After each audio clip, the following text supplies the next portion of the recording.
السلام علیکم دوستو، کہتے ہیں کسی جگہ پر ایک بادشاہ نے 3 بے گناہ افراد کو سزائے موت دی۔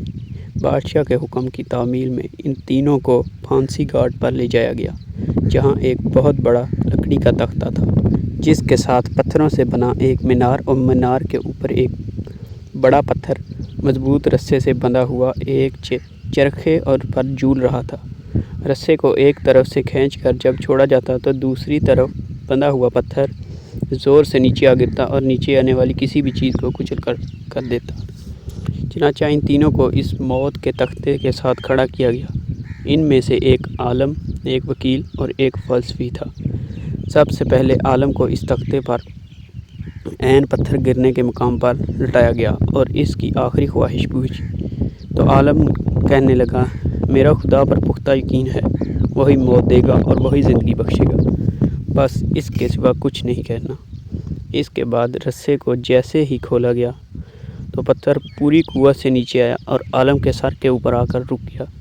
یہ دیکھ کر سب حیران رہ گئے اور عالم کے پختہ یقین کی وجہ سے اس کی جان بچ گئی اور رسہ واپس کھینچ لیا گیا۔ اس کے بعد وکیل کی باری تھی۔ اس کو بھی تختہ پر لٹایا گیا اور آخری خواہش پوچھی گئی تو وہ کہنے لگا کہ میں سچ کا وکیل ہوں اور جیت ہمیشہ انصاف کی ہوتی ہے، یہاں بھی انصاف ہوگا۔ اس کے بعد رسے کو دوبارہ کھولا گیا، پھر پتھر پوری قوت سے نیچے آیا اور اس بار بھی وکیل کے سر پر پہنچ کر رک گیا۔ پھانسی دینے والا اس انصاف سے حیران رہ گئے اور وکیل کی جان بھی بچ گئی۔ اس کے بعد فلسفی کی باری تھی۔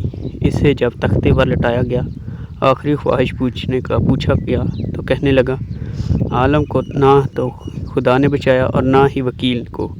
اس کے انصاف نے دراصل میں نے غور سے دیکھا کہ رسے پر ایک جگہ گانٹھ ہے جو چرخی کے اوپر گھومنے میں رکاوٹ کی وجہ سے بنتی ہے، جس سے رسہ پورا کھلتا نہیں اور پتھر پورا نیچے نہیں گرتا۔ فلسفی کی بات سن کر رسے کو بغور سے دیکھا، واقعی گانٹھ تھی۔ انہوں نے جب وہ گانٹھ کھولی، رسہ آزاد ہو گیا تو پتھر پوری قوت سے نیچے آ گرا اور فلسفی کا سر کچل کر رکھ دیا۔